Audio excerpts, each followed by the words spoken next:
السلام عليكم ورحمة الله. أولى ثانوي، أهلا بيكم. كل سنة وأنتم طيبين. بداية ترم جديد إن شاء الله، ترم قوي، ترم هيكون كمادة علمية سهل، أسهل كمان من الترم الأول بإذن الله. هندرس فيه موضوعات إلى حد ما، في حاجات منها كتيرة هتتكرر معايا في السنين اللي جاية، خاصة فرع التريج. زي ما أنت عارف كل ترم بأكد لك إيه الأهم. الترم ده عندنا نفس الثلاث فروع: الجبرا، جيومتري، تريج، وما زال التريج هو الفرع المكتسح، هو الفرع الأهم اللي هنحتاجه إن شاء الله في السنين القادمة. هأكد تاني، مش هو الفرع الأهم عشان بيجي منه أسئلة كتير في الامتحان، لا، هو الفرع الأهم اللي هو لأن هو الفرع اللي المفروض بيرتب أفكارك وينظف دماغك ويخليك قادر تتعامل مع المسائل والأفكار العالية. ولو أنت جامد جدا في التريج بإذن الله السنين اللي جاية كلها هتبقى بالنسبة لك عادية جدا. بالرغم من كل الكلام والأهمية بتاعة التريج، إلا إن النهاردة هنبدأ بفرع الجبرا، وهنتكلم على موضوع جديد على ودنك نسبيا. هنتكلم على حاجة اسمها ماتريكس. ماتريكس ده كلمة جديدة يا مستر، ما سمعتش عنها قبل كده؟ أقول لك ولا ليها علاقة بالنوع بتاع العربية. ممكن في عربية اسمها ماتريكس بس لا، احنا ملناش علاقة بيها. في فيلم كان موجود في بداية الألفينات كان اسمه ماتريكس، وكان فيه أرقام بتنزل كده ورا بعض بتجري، فيعني احنا هنحتاج الشكل بس بتاع الأرقام دي. المهم إن أول حاجة هنا ماتريسيز، طبعا ده الجمع بتاع كلمة ماتريكس يا جماعة. عندك حاجة آخرها إكس، الجمع بتاعها هيبقى شيل الإكس تحط CES، يعني الماتريكس دي الجمع بتاعها إيه؟ ماتريسيز. مثلا حاجه زي فيرتكس زمان الجمع بتاعها ايه؟ فيرتيسيز. حاجه زي اندكس اللي هي الباور الجمع بتاعها ايه؟ انديسيز. فماتريسيز دي الجمع بتاع كلمه ماتريكس، عشان ما تتخضش بس وتقول ده انا عندي اسمين ولا ايه يا مستر. هو نفس الاسم، حاجه واحده اللي هي اسمها ماتريكس. طيب بسم الله الرحمن الرحيم يا مستر، ما هي الماتريكس؟ قال لي الماتريكس هي arrangement of some numbers او elements in rows and columns. انزل بالترجمه. قال لي حضرتك الماتريكس هي عبارة عن، شايف البراكتس عاملة ازاي؟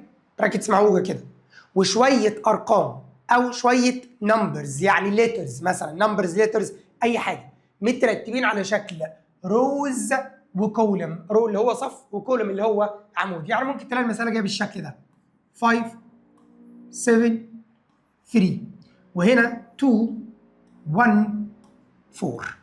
هذا الشكل اسمه ماتريكس. اسمه ايه؟ ماتريكس. متكون من ايه؟ هقول لحضرتك متكون من 2 روز، الرو الاولاني والرو الثاني، وحاجه اسمها 3 كولمز. ايه بقى الكولم ده يا مستر؟ قال لي ده 3 كولم. يبقى لما اجي اسال حضرتك هنا في كام رو، تقول لي في 2 روز. طب في كام كولم؟ تقول لي 3 كولم. عشان كده اول حاجه هنعرفها عن الماتريكس حاجه اسمها الاوردر اوف ماتريكس. ايه هو الاوردر ده؟ عدد الروز وعدد الكولمز. عدد الروز الاول 2، عدد الكولمز 3. يبقى هذه الماتريكس الاوردر بتاعها اسمه 2 باي 3، والاوردر ده مهم في حاجات كتيره جدا هتشوف بعد شويه. انا بس ايه؟ بدردش معاك. طيب لو جيت قلت لك عندنا ماتريكس ثانيه اسمها بي مثلا، كانت بالشكل ده 7 2 5 0 3 1، وطلبت منك تقول لي الاوردر بتاع البي، عد الروز اللي هي بالعرض الاول. ادي رو 2 3، لو عايز تعملها بالهايلايتر اهي يا باشا 1 2 3. وكم كولم؟ قال لي عندي كولم 2. يبقى الاوردر 3 لا 3 باي 2. تخلي بالك من الفرق ما بين 2 باي 3 و 3 باي 2. هل الشكل ده يا جماعه زي الشكل ده؟ لا. هنا مثلا عندي كام عمود؟ سوري، كام رو، كام صف. كلمه عمود اللي هي كولم يا جماعه، كلمه صف اللي هي رو بالعرض. عندي هنا كام رو؟ 2. طب كام كولم؟ 3. هنا عندي كام رو؟ 3 روز. فالشكل اختلف، تغير. ماشي؟ ماشي. يبقى هنا الاوردر تقول لي 2 باي 3 وما تقوليش ايكوال 6. هي اسمها كده، عارف اللي هو ايه؟ 2 و3 او 2 في 3، اسمها كده خلاص 2 باي 3. اما دي اسمها 3 باي 2. طب لو جيت مثلا بصيت على ماتريكس تانية اسمها سي كابيتال ولقيتها بالشكل ده، مثلا 5 نيجاتيف 1 0 3 2 5 4 1 3، الماتريكس دي عايز الاوردر بتاعها، هتبدا تقول بقى معايا، تقول يا مستر الاوردر ادي 1 2 3 روز، وادي 1 2 3 كولومز، يبقى الاوردر 3 باي 3.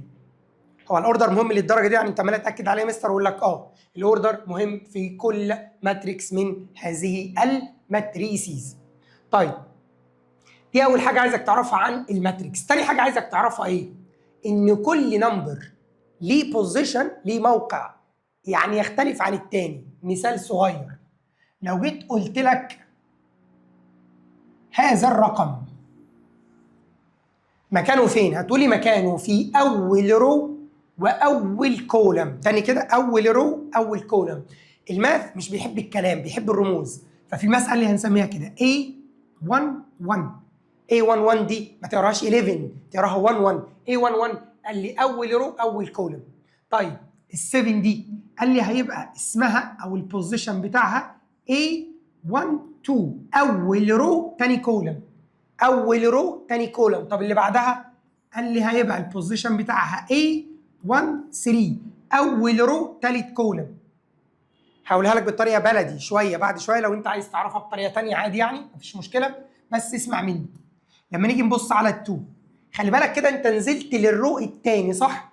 فال2 دي عباره عن تاني رو اول كولم. طب وال1 تقول لي ايه؟ 2 تاني رو تاني كولم. اما ال4 2 3. هتلاقي حد يقول لا يا مستر انا مش فاهم حوار ال 2 3 وال 2 2 والكلام ده. هقول لك بالراحه. هنفترض ان احنا عندنا عماره مثلا، بس الادوار بتاعتها بدا من فوق، الاول الثاني الثالث الرابع، الادوار بدا منين؟ بدا من فوق. فهنا مثلا ده الدور الكام؟ تقول لي الدور الاول. طيب الدور ده متقسم لشقق، فهنا ده الدور الاول اول شقه. اما دي الدور الاول ثاني شقه 1 2، الدور الاول ثاني شقه. اما هنا هتبقى الدور الاول ثالث شقه 1 3. ننزل يبقى ده الدور الثاني، فدي تعتبر الدور الثاني اول شقه، ودي تعتبر الدور الثاني بس ثاني شقه، ودي تعتبر الدور الثاني بس ثالث شقه. تمام؟ يبقى عرفنا 1 1 و 1 2. البوزيشن ده مهم برضه، عليه امثله خفيفه كده هنشوفها دلوقتي. لما نيجي عند البي هيقول لحضرتك ما تدينا قلم احمر كده، احمر ريد تعالى انت. اوكي بص كده يا جماعه، هنا طبعا ده بي فيبقى اسمها بي سمول. هنا الدور الاول اول شقه، هنا الدور الاول بس تاني شقه. ننزل عند الفايف، هتقول لي هي في الدور الثاني بس دي اول شقه. اما الزيرو الدور الثاني تاني شقه. ننزل الدور الثالث، الدور الثالث اول شقه. اما دي الدور الثالث تاني شقه. دي 3 2. انزل اللي بعدها، تعال نبدا نقول دي هيبقى اسمها ايه؟ تقول لي سي سمول 1 الدور الاول اول شقه. طب ودي 1 2. طب ودي 1 3. طب دي تقول لي 2 1 وهكذا. طب لو انا جيت اسالك بقى سي 3 1 بلس سي 1 2 ايكوال نوت، ماذا تفعل؟ تبدا تدور بالراحه. يعني ايه سي 3 1؟ تقول لي يعني الدور الثالث اول شقه. الدور الثالث اول شقه 4 بلس يعني ايه 1 2؟ يعني الدور الاول ثاني شقه. الدور الاول ثاني شقه اللي هي نيجاتيف 1. 4 بلس نيجاتيف 1 تطلع 3 يا استاذي. هل الكلام ده فيه اي مشكله؟ نهائي، كلام زي الفل. طيب تعال نرجع بقى كده نبص بصه سريعه. نفس الكلام بيتكرر عندك هنا في الكتاب مع حضرتك، والاولى محلوله. بيقول لك هنا تعال نشوف الاوردر في اول واحده كام. ادي رو، نعمل زوم عينيا 2 3 3 روز. طب كام كولم؟ 2، يبقى 3 باي 2. طبعا انت عندك بعد كده تشاور بايدك، يعني مش هتشخبط كده عشان ما تبوظش اوعى ماشي تبوظ البتاع وتقول لي يا مستر الارقام مش باينه. يبقى هنا الاوردر فعلا 3 باي 2. طيب اول واحده دي هتبقى اسمها A11. طب وده قول معايا A12. انزل الدور الثاني يبقى A21 وهنا 22، هنا A31 وهنا A 3 2. حلو حلو. المطلوب من حضرتك دلوقتي تعمل بوز، توقف الفيديو، معاك الكتاب تبدا تحل المساله دي. طب لو مش معاك في الفيديو هو قدامك، اعمل بوز وابدا اكتب الكلام ده وارجع لي، انا هبدا احل على اساس ان انت وقفت مثلا وحليت وراجع، يعني ان شاء الله تكون محترم وعملت الكلام ده. اول حاجه بيستنى على الاوردر، هقول له ادي 1 2 وادي 1 2 3 يبقى 2 باي 3. فتلاقي واحد يقول لي معلش يا مستر انا كتبتها 3 باي 2، ما هو 2 باي 3 زي 3 باي 2 ايكوال 6. اقول له غلط. الاوردر يا جماعه دايما عدد الروز اولا، لازم تعد بالعرض في الاول. يا مستر طب يعني لو كتبت 3 الاول غلط؟ اقول لك هتلاقي الاثنين في الاختيارات. مين الصح؟ ال 2 باي 3. اشمعنى؟ عدد الروز 2، عدد الكولمز 3، يبقى ناكد على مين يتكتب في الاول. تقول لي الرو يتكتب في الاول. طيب مين بي 1 1 الدور الاول اول شقه 4. طب بي 1 3 الدور الاول ثالث شقه نيجاتيف 1. طب اللي بعدها بي 2 2 الدور الثاني ثاني شقه نيجاتيف 5. و 2 3 الدور الثاني ثالث شقه وهي 0. فرضا جيت في مساله زي كده قلت لك انا عايز بي 3 1، تقول لي يا مستر 3 1 الدور الثالث، مفيش دور ثالث يا مستر، يبقى هنا not exist مش موجود. يبقى لو جيت اسالك على حاجه في الدور الثالث مفيش دور ثالث، هي العماره كلها دورين. فلو جيت اسالك 3 1 تقول لي مش موجود، مفيش عندنا حاجه اسمها 3 باي 1 عند البي. نيجي للسؤال اللي بعده، نفس الحدوته. حضرتك هتجيب الاوردر وعدد الارقام، هتقعد تعد ولا هتعمل ايه؟ هقول لك حركه صغيره. المهم تعمل بوز، اعمل تراي في نقطه 2 3 4 5 نقط وارجع لي. لازم تحل. طلع صح اوكي يبقى زي الفل، طلع غلط تسمع الصح ايه. سمي الله. ادي عندي 1 2 3 روز، وادي 1 2 3 4 كولمز، يبقى الاوردر 3 باي 4. طب لو سالتك في كم رقم هنا بقى، بدل ما تقعد تعد 1 2 3 4 5 6 7 8، لا 3 باي 4 في دماغك كام؟ تقول لي 12. يبقى 3 باي 4 دي لو طلبت منك عدد الارقام اللي جوه المساله او النمبر اوف اليمنتس اللي في المساله، نمبر اوف اليمنتس يعني عدد الارقام اللي جوه، بدل ما تقعد تعدهم اعمل عمليه الملتبلاي في دماغك. يعني لو جيت اسالك المساله دي فيها كام رقم هتقول لي 6. مستر انا عديتهم بسرعه 3 فوق و3 تحت يبقى 6، او 2 باي 3 في دماغك 6. طب لو جيت قلت لك هذه الماتريكس اللي كان الاوردر بتاعها 3 باي 3 في كام رقم جوه الماتريكس دي؟ هتقول لي 9. يا اما عديتهم 1 2 3 4 5 6 7 8 9، يا اما تقول لي 3 باي 3 في دماغي يا مستر طلعت 9. الكلام حتى الان لذيذ سهل بسيط. نيجي للمطلوبات الثانيه. 2 يا جماعه ده رقم السؤال، مش بيقول لك ملتبلاي يعني، ماشي؟ هنا بيقول لك ايه؟ ام 1 4 الدور الاول رابع شقه، الدور الاول رابع شقه 1. ام 3 2 الدور الثالث ثاني شقه، الدور الثالث ثاني شقه 8. هنا بقى بيقول لك انا عايز ام 1 2 الدور الاول ثاني شقه اللي هي 7 ماينس 3 2 الدور الثالث ثاني شقه، الدور الثالث ثاني شقه اللي هي 8. 7 ماينس 8 تقول لي نيجاتيف 1. هل هذا الكلام فيه مشكله؟ لا.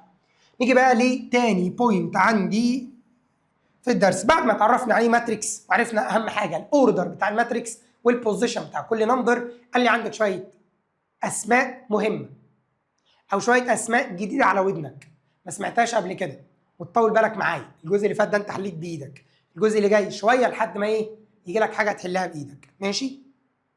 في كذا اسم جديد هتعرفه دلوقتي. قول مثلا 7 names او 7 properties او 7 special cases او 7 special matrices. هتلاقي ان المهم منهم واحده او اتنين، فتعالى نتعرف على السبعه واقول لك مين فيهم اهم حاجه وليه هم الاهم. بسم الله كمان مره، يلا بينا. بيقول لحضرتك هنا عندك حاجه اسمها ذا رو ماتريكس. لما تلاقي الماتريكس جاي عباره عن رو واحد بس خلاص بقى اسمها رو ماتريكس. والاوردر بتاعها هنا كام؟ هتلاقي 1 باي 3. هتلاقي هنا فيها ايه؟ 1 رو. اللي بعدها على طول حاجه اسمها الكولمن ماتريكس، بس انا كاتب واحده صغيره، ممكن مثلا تبقى جايه كده 5 7 0 4. تلاقي المساله كلها جايه عباره عن ايه؟ 1 كولم، يبقى اسمها الكولمن ماتريكس. واضح جدا ان اول وتاني واحده كلام عادي مش مهم قوي. لو المساله فيها رو واحد يبقى اسمها رو ماتريكس، لو المساله فيها كولم واحد يبقى اسمها الكولم ماتريكس. الاوردر هنا كان 1 باي 1 2 3، اما هنا الاوردر 1 2 3 4 باي 1، يبقى هنا اسمها الكولمن ماتريكس. ليه؟ عشان فيها 1 كولم. اما دي اسمها الرو ماتريكس. ليه؟ عشان فيها 1 رو.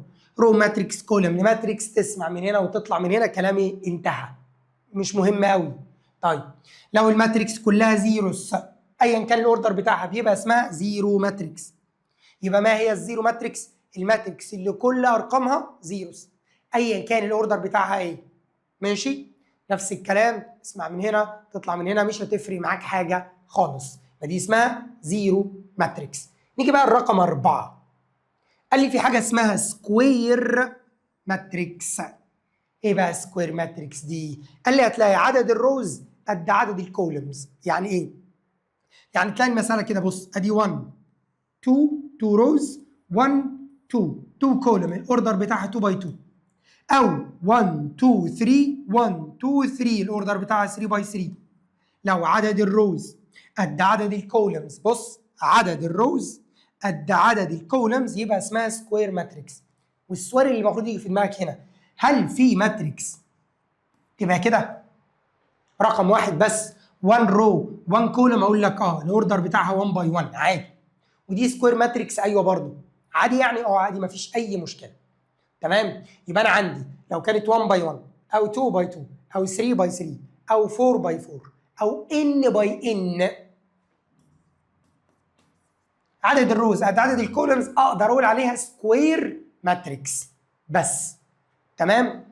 يعني هي مهمه بس عاديه كده كده بتتحفر في دماغك، يعني ايه؟ ما فيهاش اي ابديتس.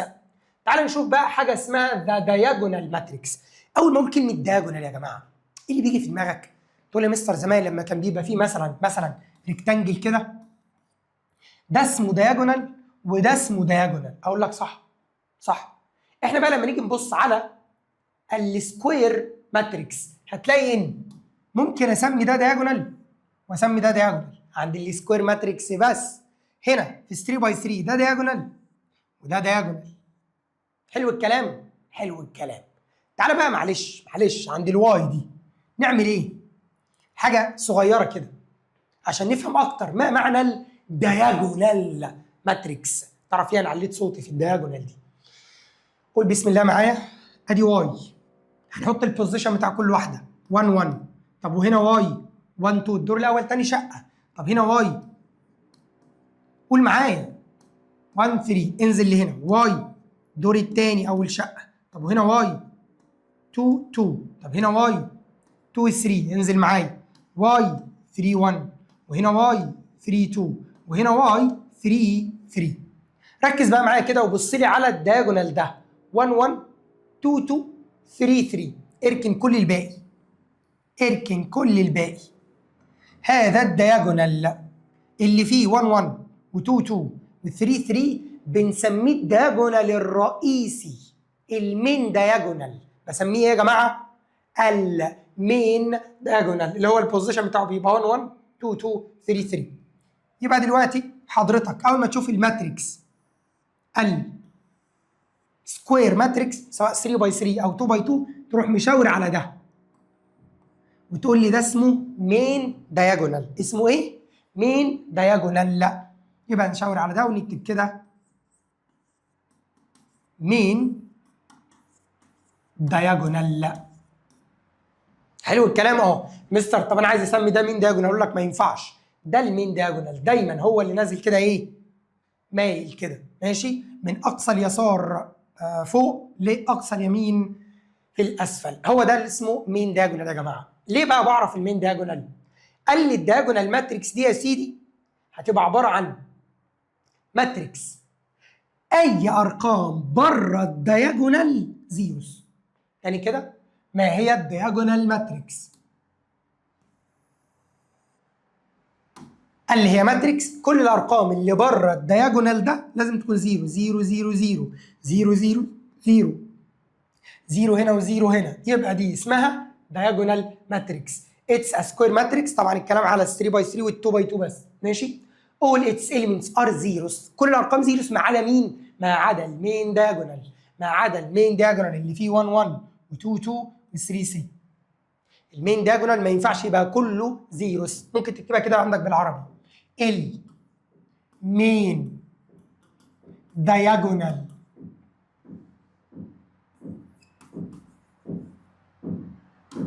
ما ينفعش يكون كله زيروس. لو كله زيروس هترجع بقى اسمها ايه؟ زيرو ماتريكس. انا عارف ان انت بدات ايه يا مستر الكلام حاسه سهل ملوش لازمه، اقول لك لا، شويه كده هتبدا تشوف امثله جديده. انا دلوقتي بس بدي لك ايه؟ سم سبيشال ماتريسيز، شويه ماتريسيز اسمهم مهم هيفرق معاك شويه لو انت بتحب تفهم كل حاجه. طيب خلاص عرفنا المين دياجونال ما ينفعش يكون كله زيروس، دي اسمها ايه؟ اسمها دياجونال ماتريكس. نيجي بقى لحاجه مهمه جدا جدا جدا وهي اليونت ماتريكس، والرمز بتاعها اي. ايه اليونت دي؟ كلمه يونت في الماس يعني 1 يا جماعه، كلمه يونت يعني 1. قال لي اليونت ماتريكس هتلاقي المين دياجونال كله 1 والباقي زيروس، المين دياجونال كله 1 والباقي زيروس. طبعا دي النوع الصغير من الاي 2 باي 2، وده النوع الكبير 3 باي 3. وللعلم اقصى ماتريكس ممكن تقابلك كطالب ثانوي هي 3 باي 3. اكبر ماتريكس عندك هي 3 باي 3، يعني ما تقعدش تفكر الاي بتاعت ال 4 باي 4 هيبقى عامله ازاي، هي مش هتفرق يعني، ماشي، بس مش عندك في المنهج فمش لازم نقعد نتطرق الى هذه الاشياء. قبل ما اروح للايكواليتي اوف ماتريسيز، سمي الله معايا كده. لو جيت قلت لك عندنا ماتريكس اسمها ايه؟ كانت بالشكل ده 5 4 3 2 1 0، وقلت لك مثلا انا عايز منك 3A. يعني ايه 3A؟ يعني انا عايز الماتريكس A تعملها كلها ملتبلاي 3، عايز اعملها كلها ايه؟ ملتبلاي 3. 3 يبقى 3 باي 5 تقول لي 15، 3 تايمز 4 تقول لي 12، 3 تايمز 3 تطلع 9، 3 تايمز 2 6، 3 تايمز 1 3 تايمز 0، يبقى كله اتعمل باي 3. بقت 15 بقت 12 بقت 9 بقت 6 بقت 3 بقت 0، لان 3 باي 0 هتفضل 0. طب لو قلت لك 2A هتاخد كل رقم جوه الايه تعمله ملتبلاي 2، فتبقى 10 تبقى 8 تبقى 6 تبقى 4 تبقى 2 يفضل 0. الحمد لله. طيب ايه لازمه الكلام ده؟ لو جيت قلت لك ان انا هشتغل على الاي اللي هي 2 باي 2، ماشي، الصغيره الاوردر 2 باي 2، قلت لك انا عايز 5 دي هتبقى عامله ازاي؟ يا اما في ناس بتعرف تتخيل يقول لك هتبقى 5005 تاني 5005، يا اما حد يقول لك ايه انتوا عملتوها ازاي؟ اقول لك سيب الفايف في حالها، الاي 2 باي 2 اللي هو قايل لك عليها دي يعني 1001. مش قلنا المين دايجونال كله 1 والباقي زيروس؟ المين دايجونال كله 1 والباقي زيروس. وزع بقى الفايف، 5 باي 1 تبقى 5، 5 باي 0 تبقى 0، 5 باي 0 تبقى 0، 5 باي 1 تبقى 5. يبقى لما اقول لك 5 اي تقول لي 5 0 0 5. طب لو جيت قلت لك احنا شغالين على الاي الكبيره اللي هي 3 باي 3، وقلت لك انا عايز 2 اي، حاجه من اتنين، يا هتقول لي المين دايجونال كله هيبقى 2 والباقي زيروس، يا اما تقول لي انا بكتب ال2 وارجع اكتب المين الاي ذات نفسها اللي هي 1 0 0 0 1 0 0 0 1، المين دايجونال كله 1 والباقي زيروس. هوزع بقى ملتبلاي 2، فايه اللي هيحصل؟ هتلاقي ان بقت 2 0 0 0 2 0 0 0 2، المين دايجونال بقى كله 2 والباقي زيروس. فبعد اذنك انا عايزك حافظ الحته دي، والافضل ان اول ما اقول لك 5 اي تقول لي 5 0 0 5. لما اقول لك 2 اي هيحدد لك في المساله تختار ال 3 باي 3 ولا تختار ال 2 باي 2، ما تقلقش هيحدد، هيبقى موجود في المساله وانت هتكون عارف هتشتغل بالاي الصغيره ولا هتشتغل بالاي الكبيره. حتى الان في اي مشكله؟ ان شاء الله لا. لحد دلوقتي يا جماعه انا خلصت يعتبر كام ديفينيشن؟ 6. في عندي 2 ديفينيشن تاني في غايه الاهميه، يعني هكمل عليهم امثله لاخر الدرس. قبل ما اخد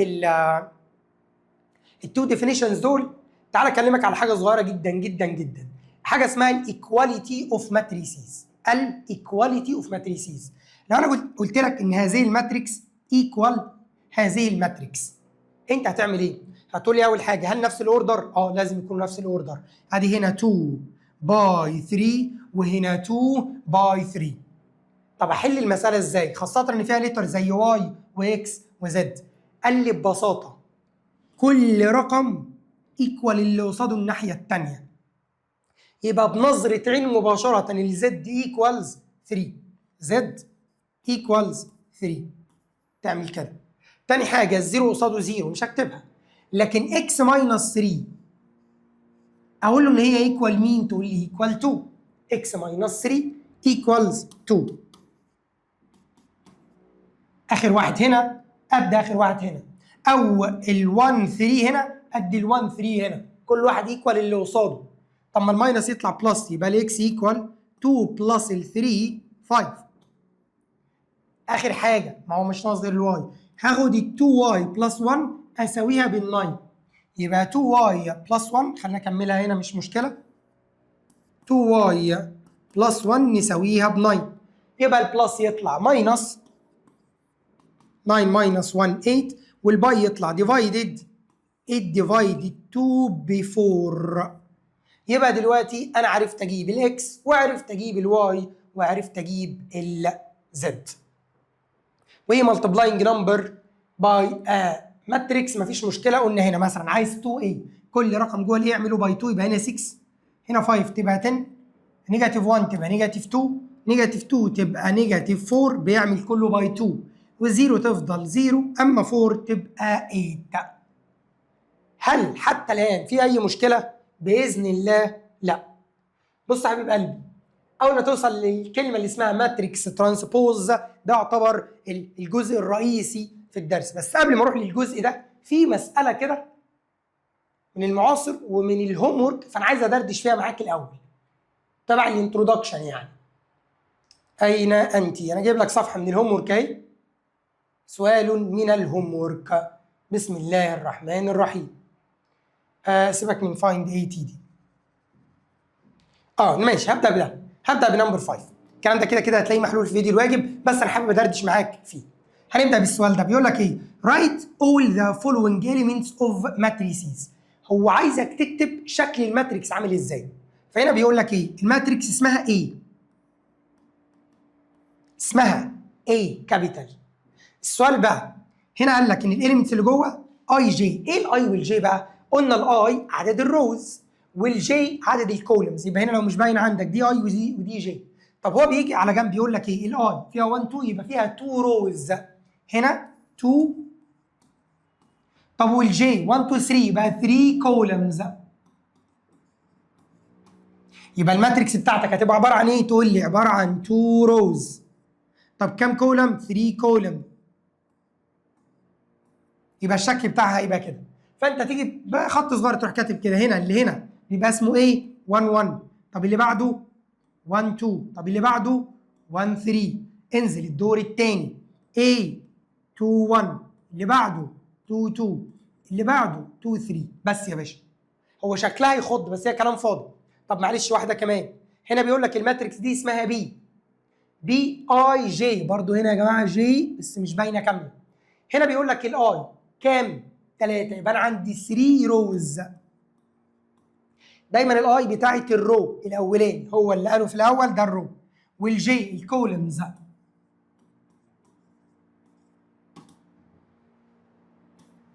طيب معنى كده ان الماتريكس هتبقى عامله ازاي؟ بي دي هيبقى عندك كام رو؟ تقول لي 3 روز. طب كام كولم؟ واحد بس، يبقى تروح قافل كده. حط الليترز بقى، ده هنا بي 1 1 الدور الاول اول شقه، اللي بعده بي ينزل الدور الثاني يبقى 2 1، الدور الثالث 3 1.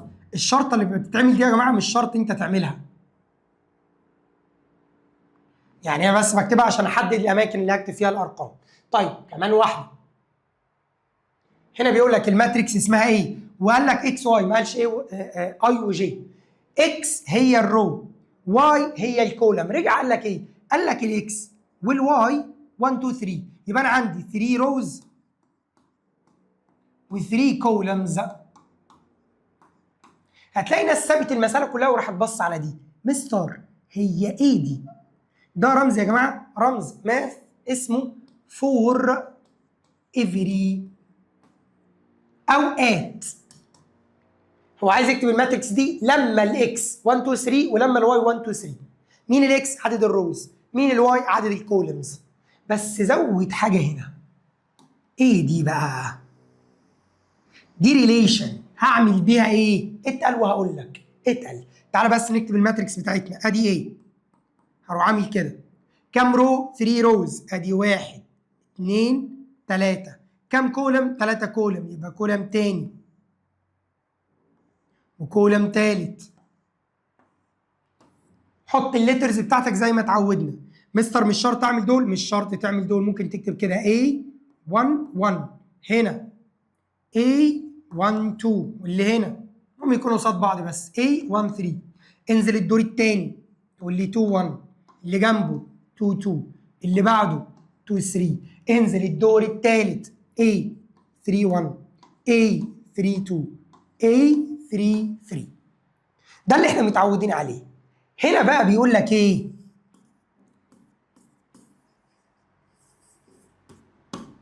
اكتبها كنمبرز.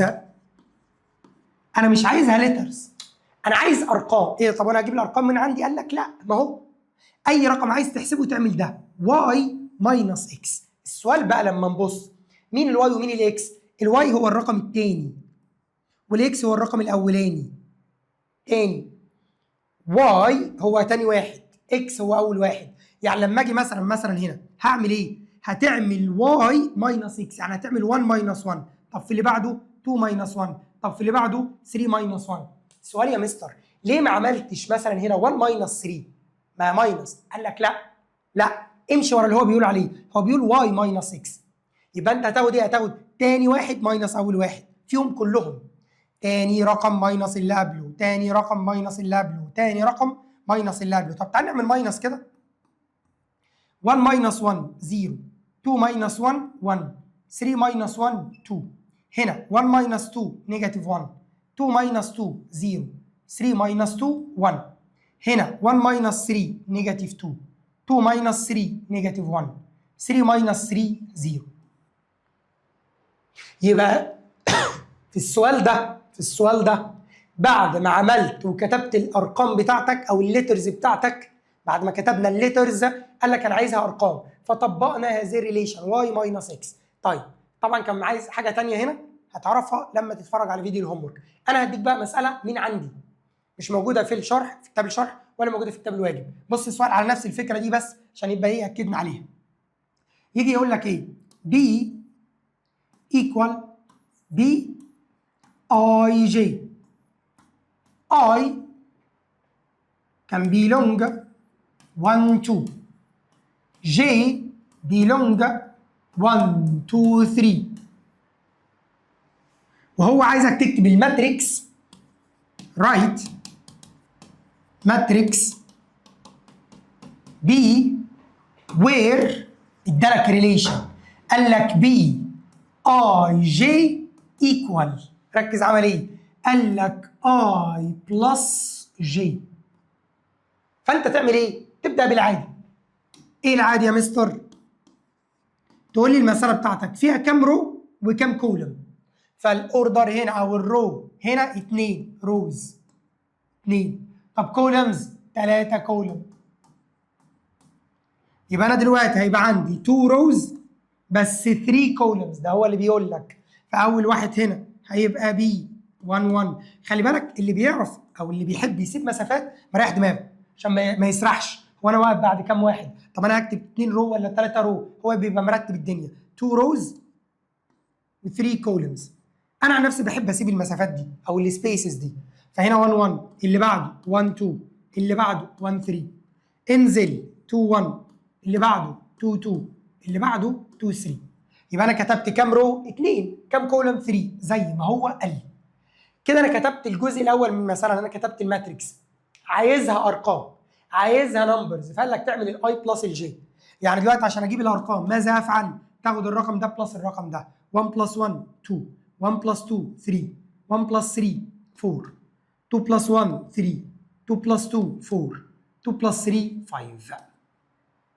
يبقى لو حب يحولها كارقام انت بتشوف هو عمل ايه وبتعمل زيه. قال لك اعمل بلس تعمل بلس، قال لك تعمل ماينس تعمل ماينس، قال لك تعمل باي اعمل باي، قال لك تعمل باور اعمل باور. ممكن يقول لك اي باور جي، يبقى الرقم الاولاني باور الرقم الثاني، 1 باور 2 تفضل 1، 1 باور هنا 1 باور 1 تفضل 1، 1 باور 2 تفضل 1، 1 باور 3 تفضل 1، 2 باور 1 تفضل 2، 2 باور 2 تطلع 4، 2 باور 3 تطلع 8. فانت بتشوف الريليشن دي ايه وتمشي وراها. هل الكلام فيه اي مشكله؟ باذن الله لا توجد اي مشاكل. تعال بقى نروح للكريزه بتاعت اول درس اللي هي الماتريكس ترانسبوز. ماتريكس ايه؟ ترانسبوز. ايه بقى الترانسبوز دي؟ كلمه ترانسبوز بالعربي يعني تدوير. ماذا يعني التدوير يا استاذي؟ يعني لو عندك ماتريكس زي كده ايه؟ عندك ادي 1 2 2 روز 1 2 3 3 كولمز، الاوردر 2 باي 3. فلما اقول لك هات اي تي ترانسبوز ماذا تفعل؟ تاخد هذا الرو 2 5 3 2 5 3 تروح كاتبه على هيئه كولم 2 5 3، وتاخد الرو الثاني نيجاتيف 1 4 0 تكتبه نيجاتيف 1 4 0. يبقى انا باخد الرو اكتبه كولم. ده اسمه ايه؟ ترانسبوز. هقول لك تاني طبعا اتقل بس ركز. الاوردر القديم كان ايه؟ كان 2 باي 3. تعال نشوف الاوردر الجديد 1 2 3 1 2 بقى 3 باي 2. ماذا حدث للاوردر؟ اتقلب. الاوردر ايه؟ اتقلب.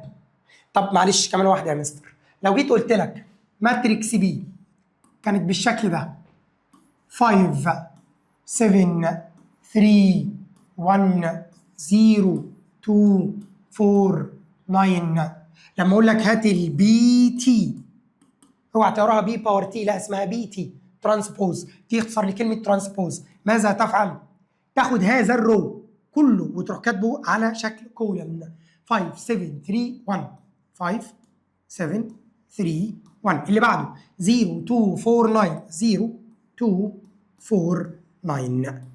دن، انتهت. خلاص كده خلصت. بس انا بحب دايما اكد الاوردر القديم ادي 1 2 و1 2 3 4 كان 2 باي 4. الاوردر بتاع الترانسبوز هيتقلب 1 2 3 4 1 2 اصبح 4 باي 2. يبقى دايما الاوردر بتاع الترانسبوز بيتبدل. الاوردر بتاع الترانسبوز بيتبدل. طيب كمان واحده، لو جيت قلت لك عندنا ماتريكس اسمها سي كانت 5 0 3 2 1 9 8 نيجاتيف 3 5. يلا نجيب السي تي. هيا بنا، اوعى تزهق. دايما يا جماعه عشان تمشي صح تاخد رو تكتبه كولم 5 0 3 بسم الله 5 0 3 ثم 2 1 9 2 1 9 ثم 8 نيجاتيف 3 5 8 نيجاتيف 3 5. ده اسمه السي ترانسبوز. الفكره بقى ان الاوردر هنا كان 3 باي 3، فلما تبدلهم 3 باي 3 عادي يعني شكل الاوردر ما اتغيرش، اما الارقام كلها ايه يعني اتنطورت كده واتبدلت مع بعض. نيجي بقى لملحوظه مهمه جدا جدا جدا. ايه هي؟ بيقول هو انا ينفع اعمل ترانسبوز؟ اقول لك على حاجه مش هقول، تعال نشوف مع بعض. سمي الله.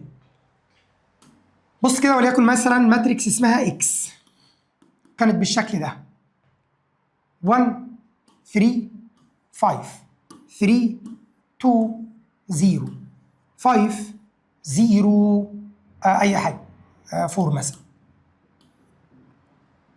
مش دي ماتريكس قدامك؟ انا عايزك توقف وتطلع تعمل ترانسبوز. يعني انا عايزك تكتب تحتها كده على طول اكس تي اكس ترانسبوز. بسم الله الرحمن الرحيم 1 3 5 بدل ما هي كده هروح انا كاتبها 1 3 5. حد متضايق؟ لا. 3 2 0 ادي 3 2 0 اللي بعدها 5 0 4 ادي 5 0 4. عملنا الترانسبوز. الاوردر هنا 3 باي 3 وهنا 3 باي 3.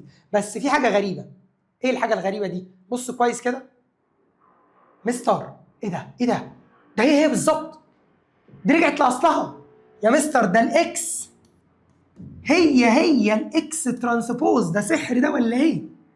قال لك لا. راح واحد قال لك ايه يا جماعه؟ اي واحده 3 باي 3 لما تعمل ترانسبوز بتبقى هي. انا بقول لك لا. اهو يا باشا اهو. كان 3 باي 3 واتقلبت وما بقتش هي. هل الارقام دول زي الارقام دول؟ لا. لكن هنا انا قدام عينك حالا خدت كل رو وكتبت كولم. بس بعد ما خلصت لقيت ان ايه يعني حرف كوبي بيست. ده ايه بالظبط؟ هم. ايه بقى دي؟ دي سبيشال كيس اسمها سيمتريك ماتريكس. اسمها ايه؟ سيمتريك ماتريكس.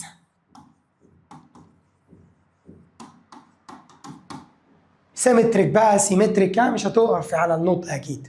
السيمتريك ماتريكس دي يا جماعه خلاص انا عرفت ان الاكس هي الاكس ترانسبوز. تمام. طب هل ده بيحصل بالسلام؟ يعني انت لو قعدت مع نفسك كتبت ماتريكس 2 باي 2 او 3 باي 3 طبعا لازم يكون الاوردر بتاعها تبع السكوير اوردر او السكوير ماتريكس. هل لو انت قعدت مع نفسك كده رحت كاتب ماتريكس وعملت لها ترانسبوز هتطلع سيمتريك؟ لا. الموضوع محتاج ايه؟ انك تعرف الزتونه بتاعت الحته دي، التركايه. اشمعنى دي بقت سيمتريك ماتريكس؟ معلش انا قلت سكوير. دي ليه بقت سيمتريك ماتريكس ودي لا؟ قال لي اللعبه كلها في مين؟ سمي الله كده معايا وانا اقول لك. سمي الله بصوت. بسم الله. تعال نبص كده مع بعض على هذا الدايجونال. سيبك منه اللي هي 1 2 3 سوري 1 2 4. سيبك منه يعني كانك مش باصص عليه. تمام. مش هيفرق معايا حاجه يعني دلوقتي. ايه اللي هيحصل بقى؟ بص يا حبيب قلبي المستر، انا عايزك تشوف الرقم ده والرقم ده هو كانه واقف قدام مرايه. كان الرقم ده واقف قدام ايه؟ مرايه. بنفس الطريقه عايزك تبص على هذا الرقم وهذا الرقم برضو كان واقف قصاد مرايه، ثم تبص على مين؟ هدي هذا الرقم وهذا الرقم كان واقف قصاد مرايه. عشان الثلاث ارقام اللي هنا زي الثلاث ارقام اللي هنا فهي اسمها سيمتريك ماتريكس.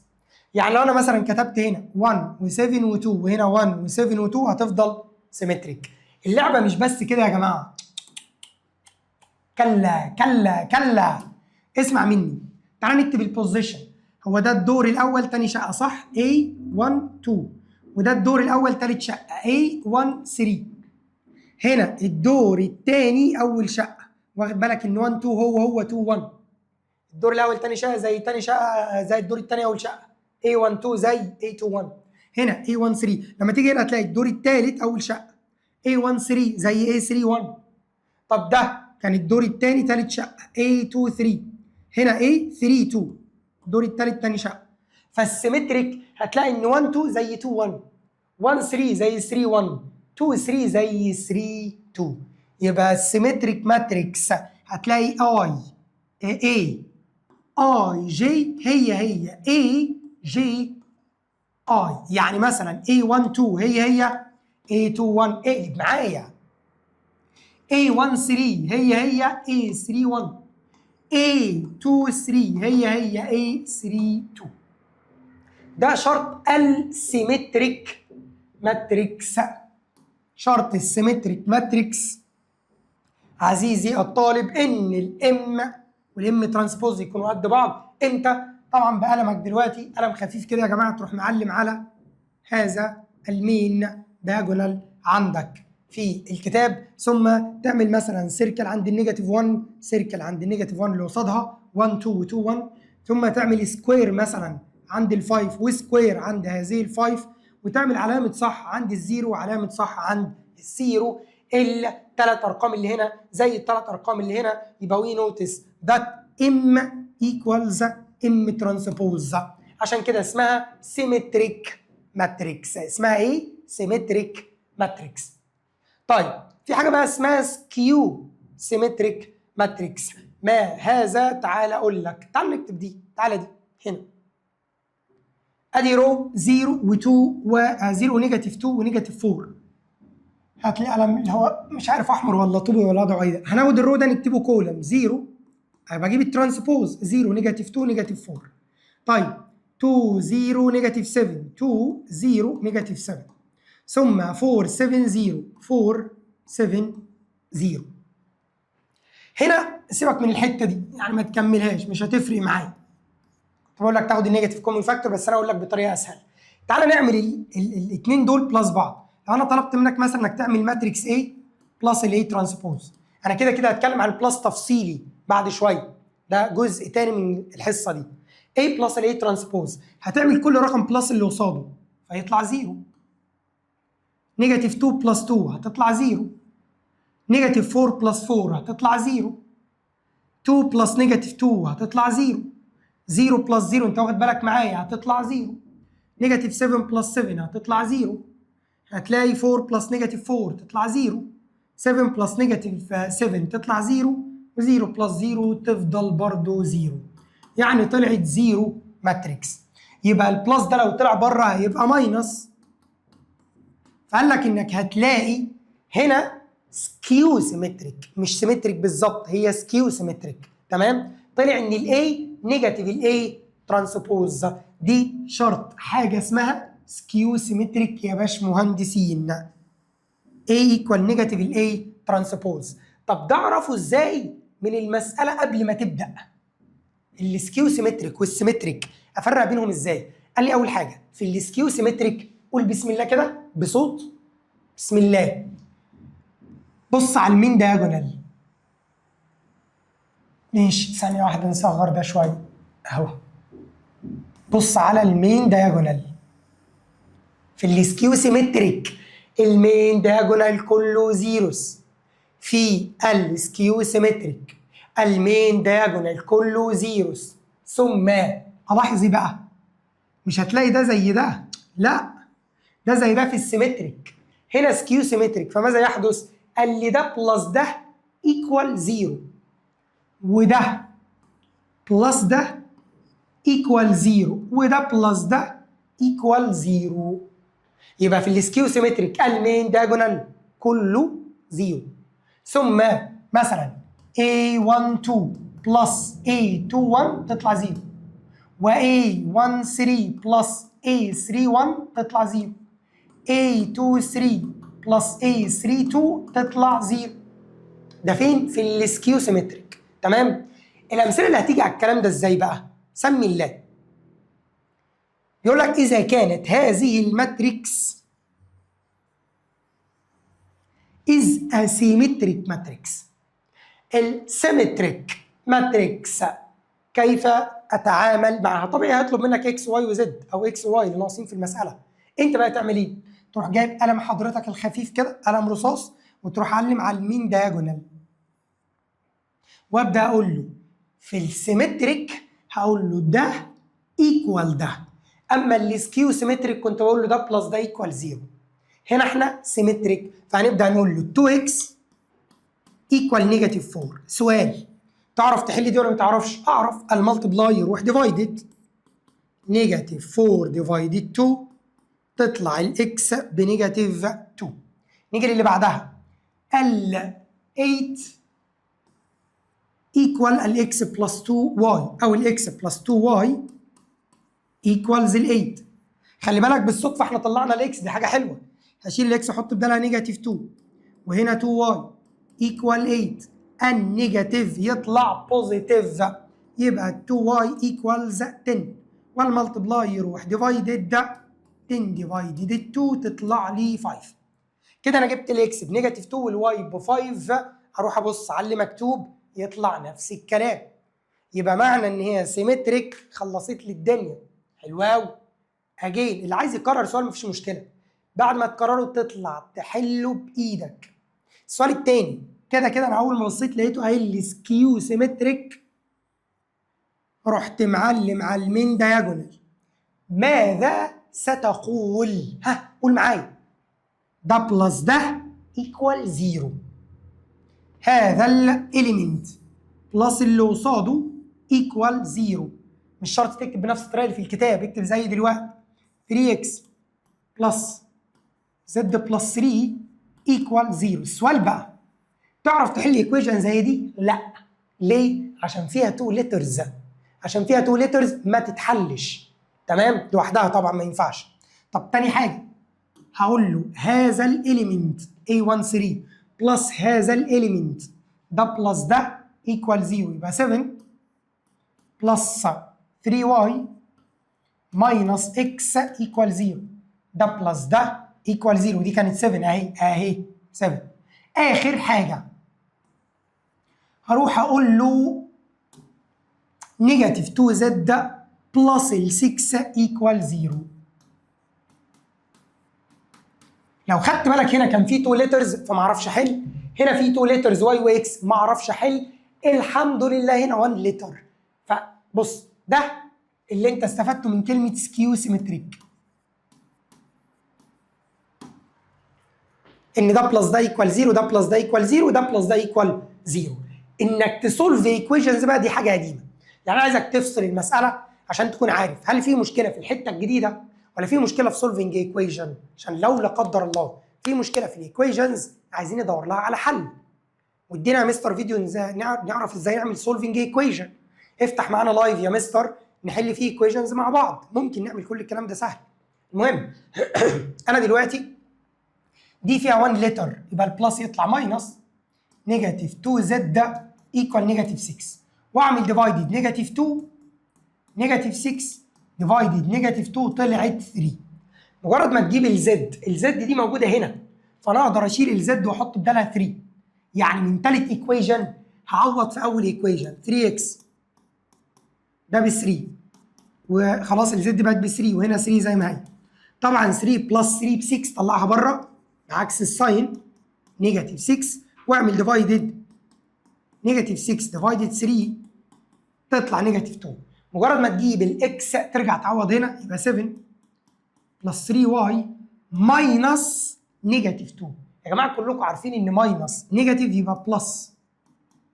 جمع الارقام اللي شبه بعض 7 و2 9 ارميها الناحيه الثانيه يبقى 3y نيجاتيف 9. نعمل ديفايدد نيجاتيف 9 ديفايدد 3 تطلع نيجاتيف 3.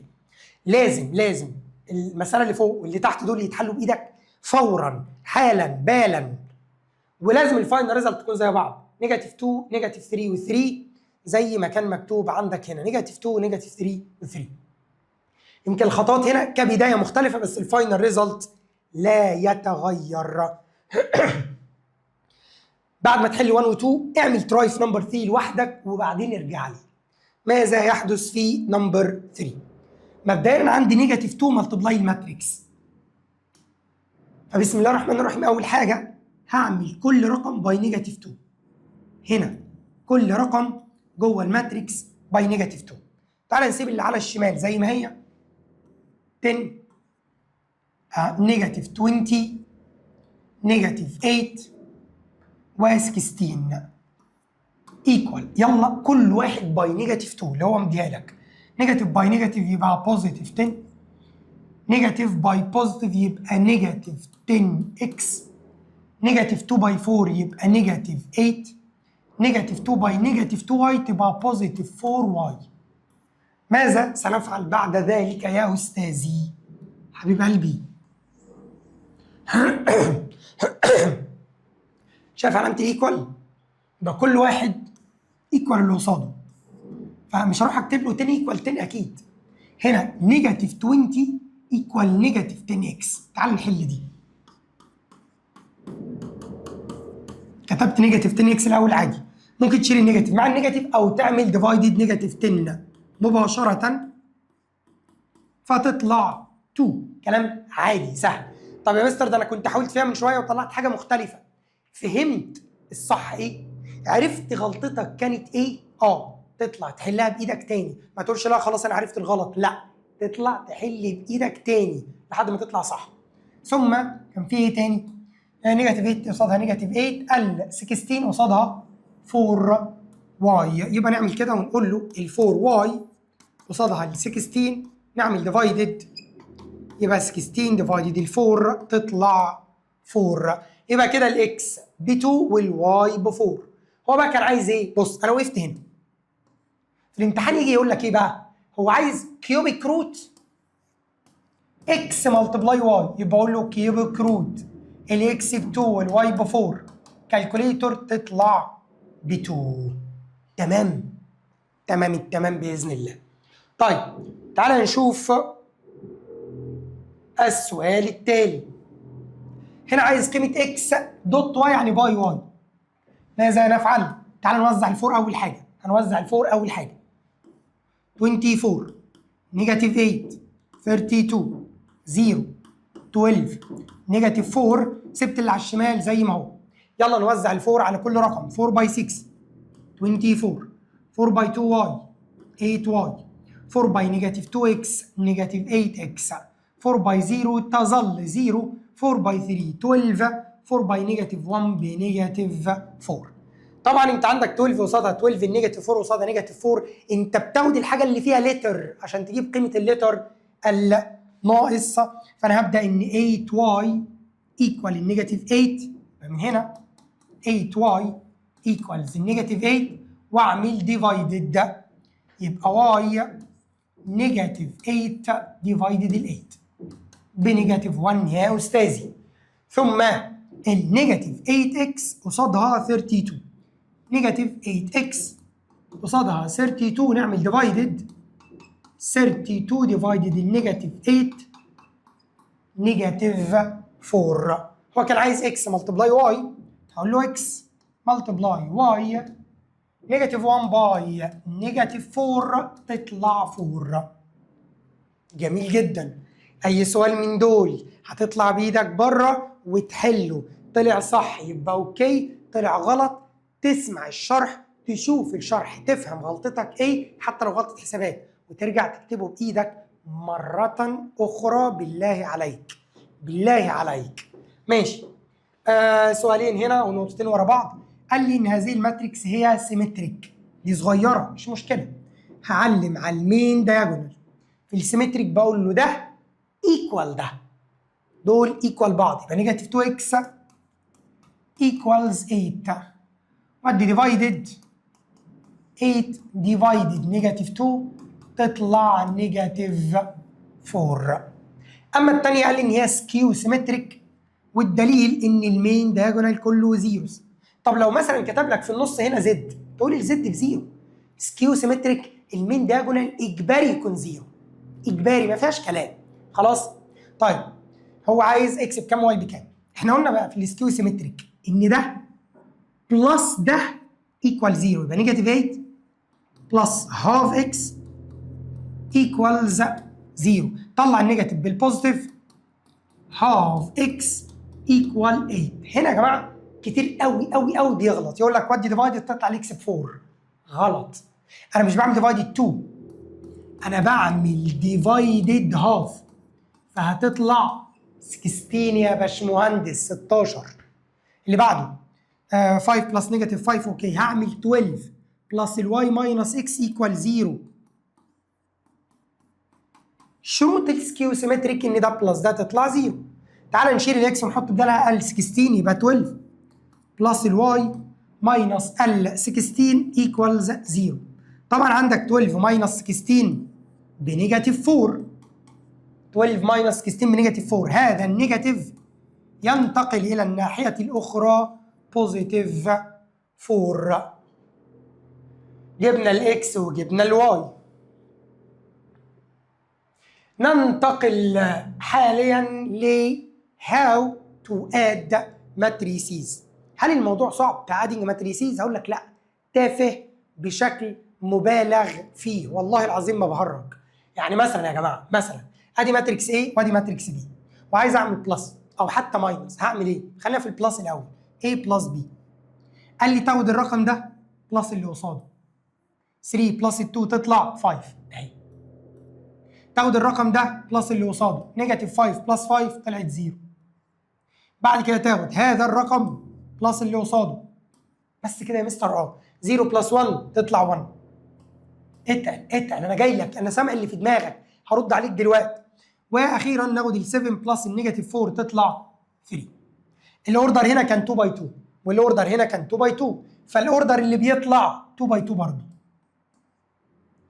وهنا ده الشرط الوحيد في الادنج، ان هم لازم يكونوا نفس النوع. يعني ايه؟ في واحد زميلك من شويه كان بيقول لي ايه؟ مستر فرضا هنا كان 5 0 3 2 بلس هنا 1 2 3 5 0 7، اعمل بلس ازاي؟ يقول لك هنا can't do addition. ما ينفعش نعمل بلس يا جماعه، ليه؟ الاوردر مختلف. الاوردر ليس هو مش هو. يبقى دلوقتي لو الاوردر مختلف ما ينفعش نعمل بلس. يبقى الشرط الوحيد للبلس شرط الاديشن انهم يكونوا سيم اوردر. شرط الاديشن سيم اوردر. طب لو مثلا هنا 2 باي 2 وهنا 2 باي 3 تقول لي ايه؟ تقول لي وي كانت دو اديشن. تمام؟ فده 2 باي 2 وده 2 باي 2 ينفع اعمل بلس وينفع اعمل ماينس كمان. هتلاقي واحد يقول لي طب والمالتبلاي؟ لا ده درس مختلف، دي حصه مختلفه مالكش دعوه بيها دلوقتي خالص. تمام؟ يبقى انا دلوقتي بتكلم على ادنج ماتريسيز. هل ينفع اعمل ماتريكس A بلس ماتريكس B؟ تقول لي لو نفس الاوردر ينفع اعمل بلس. فبنقول هنا لو A ماتريكس الاوردر بتاعها ام باي ان والبي ماتريكس الاوردر بتاعها ام باي ان، ماشي؟ يبقى دلوقتي A بلس B تنفع ولا ما تنفعش؟ تنفع. ليه؟ عشان نفس الاوردر ام باي ان. طب الماتريكس اللي هتطلع نفس النوع. خيار وخيار هيطلع خيار، طماطم وطماطم هتطلع طماطم، بدنجان وبدنجان هتطلع بدنجان. ما تنفعش تقول لي هحط حته طماطمايه وحته خيار، مفيش اديشن، ما ينفعش. يبقى شرط الادنج ان يكون نفس النوع. طب والنتيجه نفس النوع، النتيجه برضه لا، مش عارف الحصه قلبت مني بيولوجي ليه. تمام؟ فهنا الاوردر يا جماعه هيطلع برضه من نفس النوع ام باي ان. يبقى الشرط الوحيد الادنج ان هم يكونوا نفس النوع، والنتيجه الانسر نفس الاوردر برضه. ماشي؟ طيب ادي مثلا مدي لك ماتريكس 2 3 والاوردر دول شبه بعض بس ده متغير. ايه اللي هيحصل؟ ما تستعجلش، واحده واحده. هنا بيقول لك ايه؟ تعال نكتب الاوردر اول حاجه، دي 1 2 3 1 2 يبقى 3 باي 2. هنا 1 2 3 1 2 يبقى 3 باي 2. وهنا 1 2 و1 2 3 يبقى 2 باي 3. الحق نوع مختلف دخيل اطردك بره. قال لك لا استنى، ما يمكن يتغير. يعني ايه يتغير؟ هنشوف دلوقتي. سي ترانسبوز لو قلبنا هيبقى 3 باي 2 زيهم. المهم هنا بيقول لك ايه؟ تعالى اول حاجه بس معلش، تعالى مني ليك بعيد عن المطلوب في المساله. تعالى نعمل A بلس B. ادي A وB قدامك، تعالى نعمل A بلس B. ده الاوردر بتاعه 3 باي 2 وده الاوردر بتاعه 3 باي 2. ينفع بلس؟ ينفع بلس. طب الماتريكس الجديده 3 باي 2. يلا بلس يا جماعه. 2 بلس 4 تديني 6، 1 بلس 3 تديني 4. خلصت اول رو. ندخل على تاني رو. 3 بلس 2 تديني 5، 0 بلس 5 تديني 5، نيجاتيف 6 ونيجاتيف 1 تديني نيجاتيف 7، 4 و0 تديني 4. الاوردر الجديد نفس النوع 3 باي 2 3 باي 2 يبقى الانسر 3 باي 2. حلو. طب جه في المساله الثانيه طلب ايه؟ طلب 2A مع السي تي. يا مستر ده السي مش نفس النوع. ايوه بس الترانسبوز لما بتعمل لها تدوير، عارفين الريسايكلينج اعاده التدوير لحاجه بايظه، فلما تعمل لها اعاده تدوير تطلع حاجه نظيفه. نفس الوضع. فاحنا هنا هنعمل ايه؟ 2A بلس السي ترانسبوز، مش السي نفسها، لا الترانسبوز بتاعها. تعال نعمل كده ايه؟ صغر الشكل ده شويه صغيرين. 2A، يعني هاخد كل رقم في الاي ملتبلاي 2. تعالى هنا على جنب نمسح ده خلاص. اي ادي 2A بلس السي ترانسبوز. تعالى ناخد الاي كل رقم ملتبلاي 2 يا دكتور. 2 باي 2 تديني 4، 2 باي 1 تديني 2، لا تستعجل. 2 باي 3 تديني 6، 2 باي 0 تديني 0، 2 باي نيجاتيف 6 تطلع نيجاتيف 12، 2 باي 4 تديني 8 بلس مين؟ قال لي السي ترانسبوز. فاكر الترانسبوز؟ ناخد الرو نعمله كولم 4 نيجاتيف 1 3، ناخد الرو 5 2 9 نعمله كولم 5 2 9. هيا بنا عزيزي الطالب، 4 بلس 4 تديني 8، 2 بلس 5 تديني 7. خلصت الرو الاولاني انزل على الرو الثاني. 6 بلس نيجاتيف 1 5، 0 بلس 2 ب 2، نيجاتيف 12 بلس 3 ب 9. دي 8 ولا نيجاتيف 8؟ 8 ماشي. 8 بلس 9 17. نروح نبص على الانسر اللي موجود عندي في الكتاب. 8 5 نيجاتيف 9 7 2 17. كلام مظبوط. انا بقى عايزك بايدك تجرب دي. تكتب بره عندك كده بي ترانسبوز بلس السي. حاضر اهو ثلاثة ماتريكس قدامك، 3 ماتريسيز قدامك. بي ترانسبوز بلس سي. جرب وارجع لي. بي ترانسبوز يبقى البي سيتم تحويلها 4 3 ناخد الرو نكتبه كولم، 2 5 ناخد الرو نكتبه كولم، نيجاتيف 1 0 ناخد الرو نكتبه كولم، بلس السي كما هي 4 نيجاتيف 1 3 زي ما هي،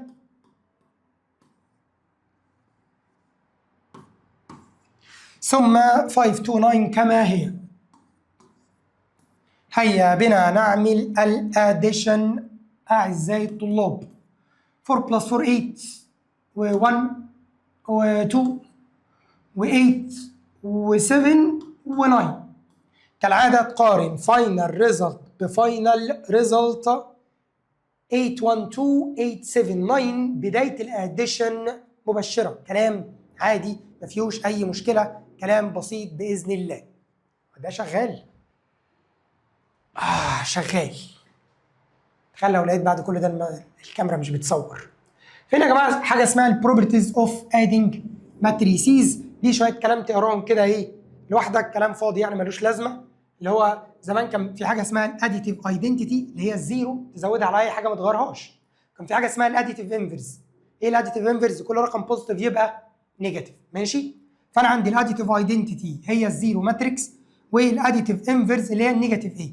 حاجة بلس النيجاتيف بتاعها يطلع زيرو. سبتراكتنج سيم نفس الكلام بالملي. في حاجه صغيره هنا يا جماعه اسمها الكلوجر.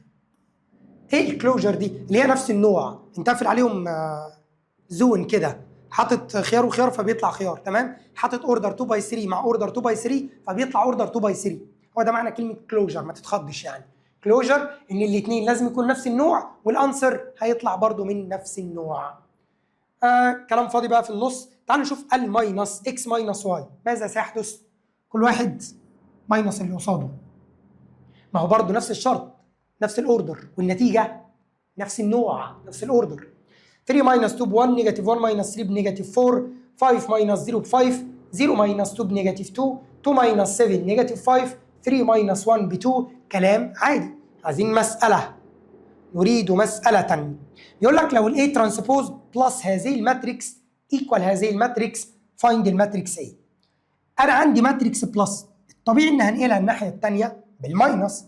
تعالى نكتب كده مع بعضينا A T equal الماتريكس الناحيه الثانيه تتكتب زي ما هي 4 2 نيجاتيف 1 3 ماينس الماتريكس دي هتروح هناك بقى، كانت بلس هتروح ماينس يا جماعه. 3 2 نيجاتيف 1 5. ادي الاي ترانسبوز. ملحوظه مهمه جايه دلوقتي، اوعى تعدي استنى. 4 ماينس 3 1، 2 ماينس 2 0، نيجاتيف 1 ماينس نيجاتيف 1 0، 3 ماينس 5 تطلع نيجاتيف 2. كده انا جبت الاي ترانسبوز. طب انا عايز الاي ذات نفسها. اسمع الآتي. أنا عايزك يعني تكتب دي عندك في أي حتة. اكتب دي عندك في أي حتة. يا ترى الترانسبوز لو عملت له ترانسبوز ماذا يحدث؟ تقول لي يرجع لأصله. يعني لو عملت لها تدوير ورحت عامل تدوير كمان مرة هترجع لأصلها. تمام؟ يبقى الترانسبوز ترجع إيه؟ بنقول الكلام ده ليه؟ هنا عشان تكمل المسألة بنقول حاجة من اتنين يا جماعة. يا إما بنقول الترانسبوز يتنقل للناحية التانية 1 0 0 نيجاتيف 2 ترانسبوز. تمام؟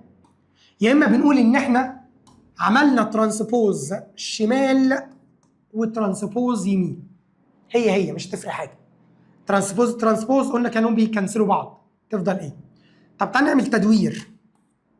ناخد الرو نكتبه كولم وناخد الرو نكتبه كولم. تلاقي ان بالصدفه طلعت هي ماشي. سيمتريك ماتريكس دي سيمتريك ماتريكس، لا مش سكيو سيمتريك، دي سيمتريك بالظبط. ماشي سيمتريك بالظبط. ده مش المين دايجونال يا حبيب قلبي المستر. تمام ان شاء الله. تمام. سؤال هنا على البلس، يلا نحله مع بعضينا. بسم الله. مدي لك الاي 5 نيجاتيف 2 3 4. الاوردر بتاعك 2 باي 2. مدي لك البي 4 نيجاتيف 3 نيجاتيف 1 8 برضه الاوردر 2 باي 2. مطلوب انك تحسب ايه بقى؟ 1 اوفر 3 ملتبلاي الاي بلس البي ترانسبوز. المساله ليها اكتر من طريقه حل، اسهلهم انك تحسب الماتريكس اللي جوه A بلس B ترانسبوز، بعد كده تعمل ملتبلاي 1 اوفر 3. ازاي يا مستر؟ قول بسم الله وابدا معايا. A تنزل زي ما هي 5 نيجاتيف 2 3 4 بلس. هل البي هتنزل زي ما هي؟ لا، ترانسبوز. اخد الرو اعمله كولم 4 نيجاتيف 3 واخد الرو الثاني نيجاتيف 1 8 اكتبه كولم. بعد كده جمع كل واحد بلس الكورسبوندنج ليه المقابل ليه.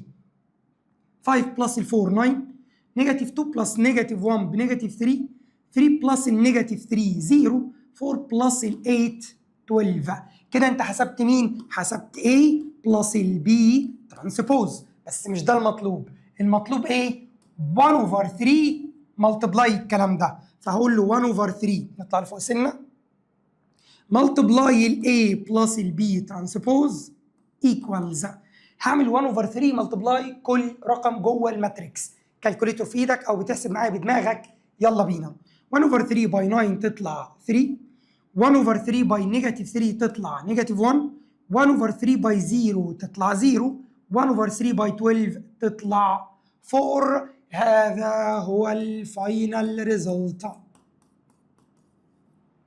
حلو الكلام، حلو الكلام. مسألة المفروض ان انت وقفت وجربت تحلها بايدك فطلع معاك الفاينل ريزلت كده وديك قارنت معايا. او لو ما عملتش الكلام ده فانت هتوقف دلوقتي المسألة قدامك في الكتاب او في البي دي اف تحل بايدك بره وتقارن معايا فاينل ريزلت.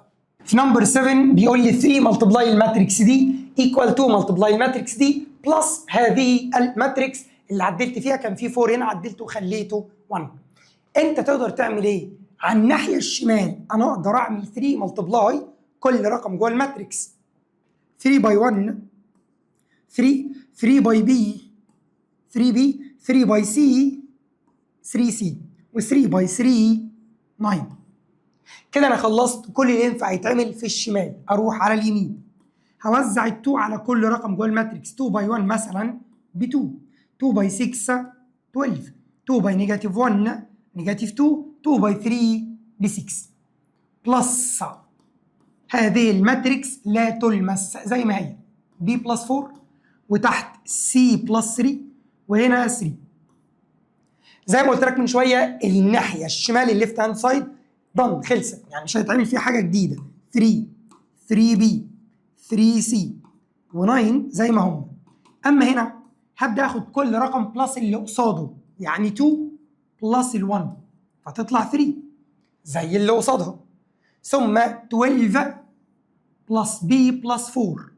12 بلس B بلس 4. واحد قال لي مستر كنت هكتبها 16 بلس بي، جمع ال 12 بلس ال 4 طبعا صح مفيش اي مشكله. كده كده الكلام ده انا هعمله في الخطوه الجايه على طول. بعد كده نيجاتيف 2 بلس سي بلس 3، واخيرا 6 بلس 3 اللي هي 9. لما تيجي تقارن هتلاقي ال 3 قصادها 3 وال 9 قصادها 9، موضوع مفروغ منه. ايه بقى اللي انت هتكمله؟ قول بسم الله بصوت، سمي الله بصوت. هتقول يا مستر ال 3 بي ايكوال الكلام اللي هنا ده 12 بلس بي بلس 4. تعال نكتبهم جنب بعض كده. 3 بي ايكوالز، طبعا 12 بلس 4 يا جماعه بقت 16 بلس بي.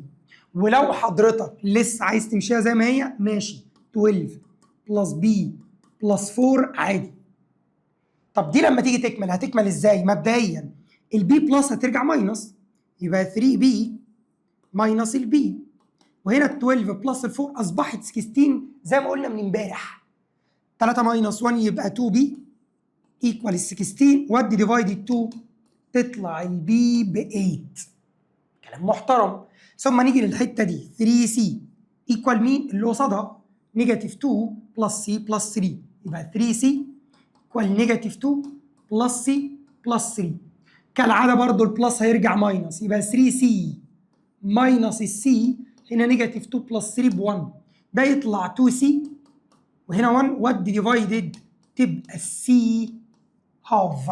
كان مطلوب منك فايند A و B و C، مفيش A اصلا ناقصه في المساله فخلاص، وليكن كان عندك B و C بس. ممكن المساله دي كانت تبقى مكتوبه بشكل مش مظبوط بس خلاص مفيش مشكله، كنا عايزين ال B وال C فقط، لتر A مش موجود خلاص، ده كده تمام جدا. تطبيق على البلس والماينس، ملتبلاي الماتريكس باي نمبر. مستر انا خدت بالي من حاجه، ده انت اللي بتتكلم او دماغك اللي بتقول لك. احنا شفنا ماتريكس بلس ماتريكس، وماتريكس ماينس ماتريكس، وماتريكس باي نمبر او نمبر باي ماتريكس، لسه ما شفناش ماتريكس باي ماتريكس. ده كلام جديد، حاجه مختلفه خالص عن الاديشن والسبتراكشن، وكلامنا عليها مش النهارده خالص، في مره او في مرات اخرى، عشان في ايه وبعديها يعني حرف جر واسم مجرور، يبقى في مرات اخرى صح. مره ثانيه ان شاء الله هنتكلم على مالتبلاينج ماتريسيز، هتعرف ده قدام ما تستعجلش. تعال نشوف هذا السؤال اللي هو محلول، بس انا كالعاده مش هقرا الحل، انا هجيب معاك ستيب باي ستيب. يقول لك لو الاي هذه الماتريكس 3 باي 3، والبي هذه الماتريكس 3 باي 3 برضه، find the matrix X such that 3 من الماتريكس X بلس 2 من الماتريكس B ايكوال الماتريكس A. اسمع مني كده بالراحه، انا ما اعرفش الاكس خالص، فما العمل؟ كانك بتحل ايكويجن. يعني ايه؟ يعني اول خطوه بلس 2b تطلع بره ماينس 2b، يبقى انا اول ما هبدا هقول له كده 3x equals a minus 2b، a minus 2b، وابدا اشتغل. x معرفهاش يبقى سيب 3x زي ما هي. ايه بقى؟ تنقل الارقام زي ما هي ان شاء الله، ما يبقاش فيه اي نقل غلط. نيجاتيف 1 1 4 ثم 2 5 0، تنقل زي ما انا بنقل كل رو، انقل رو رو.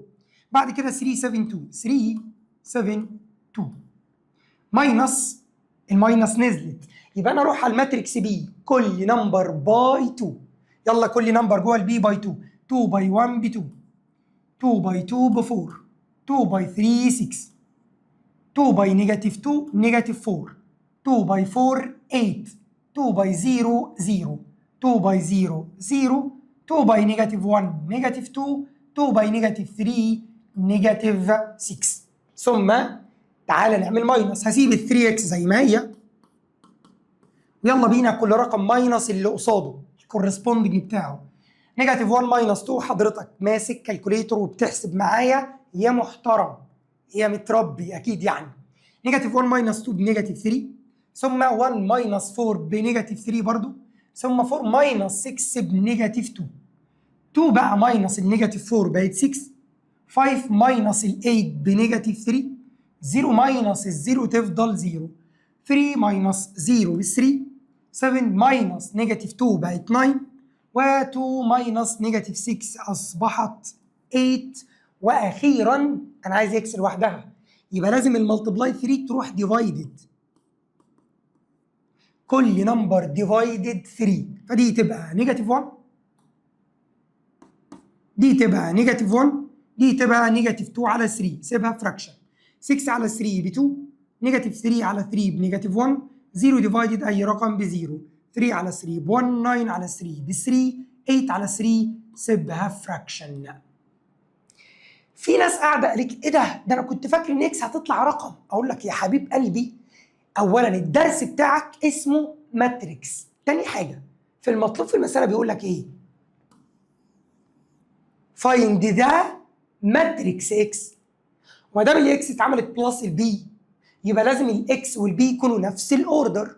طب البي 3 باي 3 يبقى لازم الاكس هي كمان الاوردر بتاعها يكون 3 باي 3. عزيزي طالب الماث، هنا نصل الى نهايه الادنج ولا سبتراكتنج، لان الملتبلايك زي ما قلت لك هيكون حصه جديده دلوقتي حالا بالا. تطلع على الواجب، تمسك الاسئله بتاعت الواجب وتبدا تشتغل سؤال سؤال، وكل ما تخلص شويه اسئله وروح قارن مع الفيديو بتاع الواجب وابدا عدل اخطائك. مجرد ما فيديو الواجب ينتهي حضرتك هتكون خلصت ليسون 1 و2 من الماتريسيز. وفي اخر الحصه احب اقول لكم ماثس تمام مع عبد العزيز تمام. اشهد ان لا اله